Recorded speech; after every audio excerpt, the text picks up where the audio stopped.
Hola chicos y bienvenidos una vez más a Locus Amoenus. Yo soy Mon y el día de hoy estamos en Pensadero de Letritas. El día de hoy veremos un poco sobre los orígenes de la literatura infantil, pero nos enfocaremos en los cuentos clásicos. Las cuestiones que vamos a tratar es: ¿realmente existen los cuentos clásicos? ¿Cómo es que surgieron estos mismos?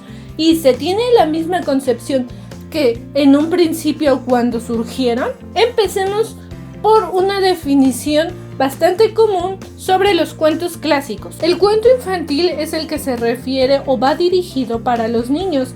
Actualmente puede utilizarse la expresión cuento infantil para señalar o para referirse a cuentos escritos por niños.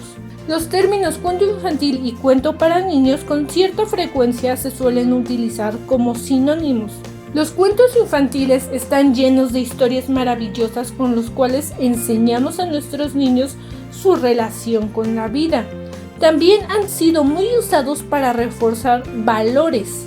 Y aquí es donde surgen un montón de preguntas, porque hay algunas cosas con las que no estoy de acuerdo, pero vamos a empezar con esto. Para eso necesitamos irnos un poco a los principios de cómo surgieron estos cuentos. Normalmente estos cuentos fueron catalogados por varios autores que los recolectaban yendo a varias aldeas con el propósito de escribirlos para mostrárselos al rey. Eran originalmente tradición oral antes de pasar a la escritura, porque eran como esas leyendas, esos chismes que los aldeanos se contaban para entretenerse y que cada quien le agregaba de su propia cosecha.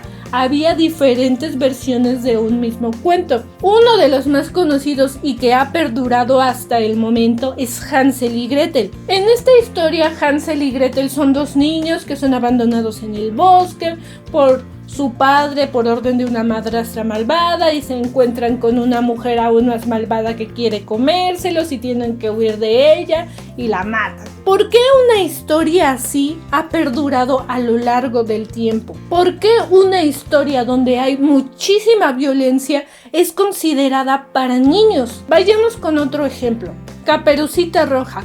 Una historia donde un lobo mata a una abuelita y se la da de comer a su nieta y le propone hacer cosas indecorosas. ¿Cómo eso está considerado aún para niños? Porque la historia original es muy diferente a la que tenemos actualmente. Lo mismo sucede con La Sirenita, aunque aquí la diferencia es que esta historia sí ya tiene un autor. En La Sirenita vemos a una mujer decidida a sacrificarse por el amor de un príncipe, y a pesar de que sufre 1000 horrores para intentar conseguirlo, no lo logra y muere. También otras dos historias que cuentan ya con autor y que siguen siendo muy famosas en la actualidad, y más por todas las películas y esos productos que sacan, es La Bella Durmiente y La Bella y la Bestia.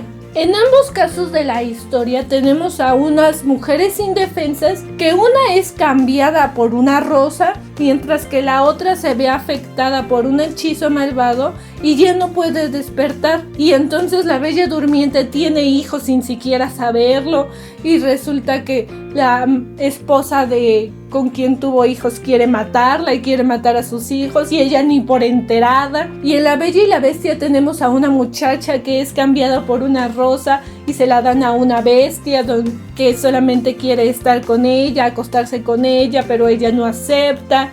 Son situaciones que, si nos las ponemos a pensar actualmente, causarían un revuelo y dirían: por Dios, ¿qué les están dando de leer a los niños? Así que volvemos a la pregunta: ¿cómo es que estas historias lograron enganchar a la gente y se fueron transformando poco a poco para dar paso a lo que conocemos hoy en día? Lo que debemos tener realmente en cuenta es que estas historias no fueron concebidas para entretener. Estas historias fueron concebidas para ilustrar, para educar a la gente, para decirle: oye, si te encuentras con esta situación debes de desconfiar porque puede pasarte esto, esto y aquello. Una vez que todas estas historias que anteriormente eran orales pasan a la escritura, toman un matiz diferente, ya que normalmente eran para entretener a la gente, para asustarla, para divertirse.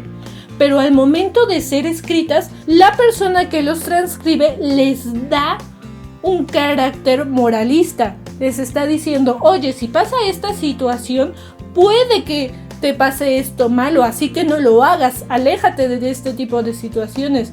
Oye, si alguien te dice, ven, vamos a la casa de tu abuelita para comérnosla, tú no vas a decir, bueno, está bien. No, al momento de pasar de la oralidad a la escritura, se añadió este tinte que todavía se conserva aún hoy en día, que es el moralizante, con la finalidad de educar.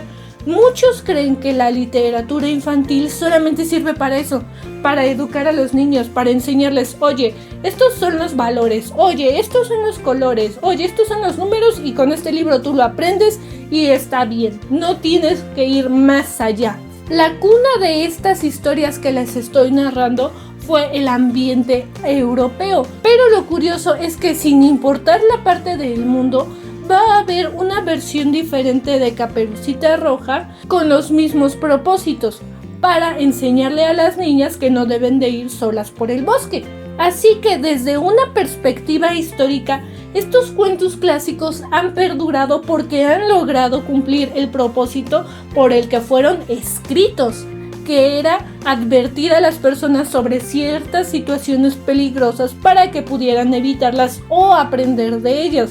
Realmente este es el inicio de una literatura clásica infantil. Hay que destacar que a lo largo de los años esta literatura con fines didácticos de enseñanza moralista siguió dándose a lo largo de toda la literatura. Por eso existe literatura para jovencitas, literatura para jóvenes, libros para niños sobre modales, pero lo importante es que aún dentro de toda esta unidad que se dio hay un rompimiento, y ese rompimiento inicia con un libro muy especial llamado Alicia en el País de las Maravillas. La obra de Lewis Carroll no tiene el propósito de enseñarle a los niños cómo portarse bien, ni qué es lo correcto, ni qué deben de hacer en ciertas situaciones. Su misma obra cuenta chistes, es todo una locura para que los niños entren en ella. Tiene un propósito muy diferente a los cuentos clásicos. Así que, como verán, es un poco complicado compaginar el origen de un cuento clásico con la definición que se tiene hoy en día.